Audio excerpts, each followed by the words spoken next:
Hello students, আজি তোমালোকৰ এটা নতুন ভিডিও লৈ আহিছো আমি যোৰহাটৰ এটা প্ৰতিষ্ঠান জ্ঞানালয়ৰ ফালৰ পৰা সো তোমালোকক আজি এটা টপিক লৈ আহিছো তোমালোকৰ ওচৰলৈ সেইটো হৈছে ৰিফ্ৰেকচন অসমীয়া যদি আমি ক'বলৈ যাওঁ তাৰ নামটো হৈ গ'ল প্ৰতিফলন তাৰ মানে কি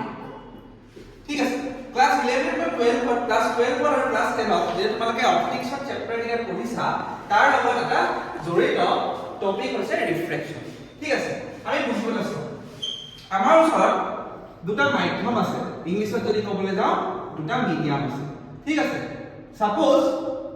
এই দুইটা মিডিয়াম আমি ধৰি ললো ট্ৰান্সপাৰেন্ট ঠিক আছে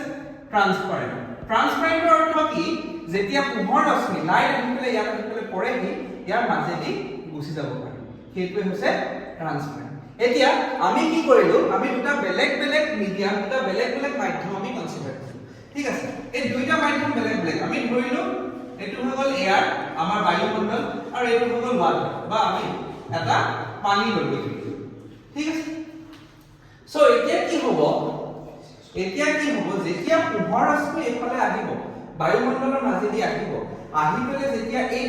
এই লাইনডালক কয় সাৰফেস অফ সেপাৰেশন বা মিডিয়াম অফ সেপাৰেশন তাৰ অৰ্থ কি এই দুইটা মিডিয়াম এই দুইটা মাধ্যম এই লাইনডালে এই সারফেসখনে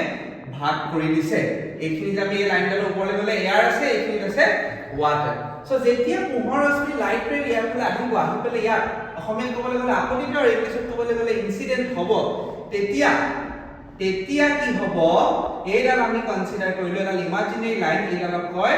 নৰমাল অসমীয়াত ক'লে অভিলম্ব এই নৰমালৰ লগত এটা কোণ বনাব এংগল বনাব এই এংগলটোক আমি কওঁ এংগল অফ ইনসিডেন্স ঠিক আছে এটা প্ৰথম বস্তু আমি মনত ৰাখিবলগীয়া দ্বিতীয় বস্তুটো কি হ'ল যেতিয়া বায়ুমণ্ডলৰ এয়াৰৰ মাজেদি লাইট ৰেটো আহি পেলে যেতিয়া এই ওয়াটাৰত আহি পেলে ইনসিডেন্ট হ'ব তেতিয়া আমি মন কৰিবলগীয়া যে বায়ুমণ্ডলত পোহৰ ৰশ্মিৰ যিটো ভেলোসিটি আছিল স্পীড আছিল সেই স্পীডটো এটা বিশেষ কাৰণত পানীত সলনি হৈ যাব